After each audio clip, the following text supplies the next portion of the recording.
বঙ্গোপসাগরে একটি লঘুচাপের সৃষ্টি হয়েছে।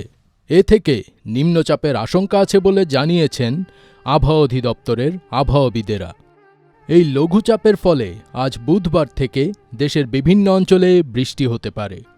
আবহাওয়া অধিদপ্তর ইতিমধ্যে আগামীকাল থেকে পরবর্তী ২৪ ঘণ্টায় দেশের ৪ বিভাগের কিছু স্থানে ভারী বর্ষণের সতর্কতা দিয়েছে। বঙ্গোপসাগরে লঘুচাপের ফলে দেশের ৪ সমুদ্র বন্দরে ৩ নম্বর সতর্ক সংকেত দেখাতে বলা হয়েছে। সেই সঙ্গে সাগরে অবস্থানরত মাছ ধরার নৌকা ও ট্রলারগুলোকে উপকূলের কাছাকাছি থাকতে বলেছে আবহাওয়া অধিদপ্তর। গতকাল মঙ্গলবার ২৭ মে বাংলাদেশ আবহাওয়া অধিদপ্তরের আবহাওয়াবিদ ডক্টর মোহাম্মদ ওমর ফারুকের দেওয়া সমুদ্র বন্দরের সতর্কবার্তায় এসব তথ্য জানানো হয়।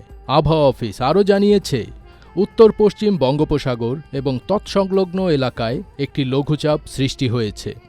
এটি ঘনীভূত হতে পারে।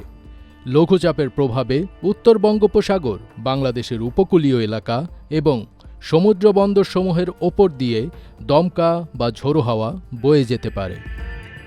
লঘুচাপের ফলে ৮ বিভাগেই ভারী বর্ষণ হতে পারে বলেও জানিয়েছে আবহাওয়া অধিদপ্তর।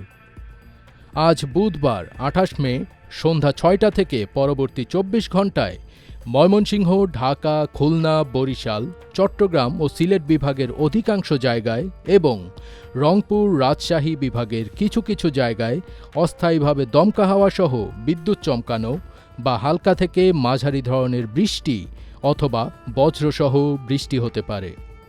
সেই সঙ্গে খুলনা, বরিশাল এবং চট্টগ্রাম বিভাগের কোথাও কোথাও মাঝারি ধরনের ভারী থেকে অতি ভারী বর্ষণ হতে পারে এবং সারা দেশে দিন এবং রাতের তাপমাত্রা সামান্য হ্রাস পেতে পারে।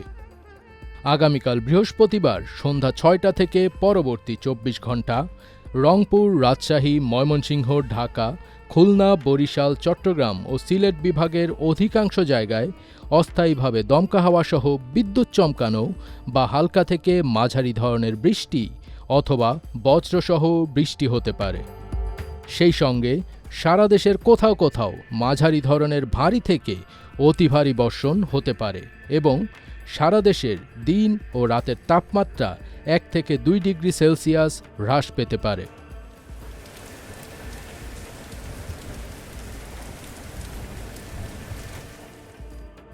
ফজবির তাজ, ATN বাংলা।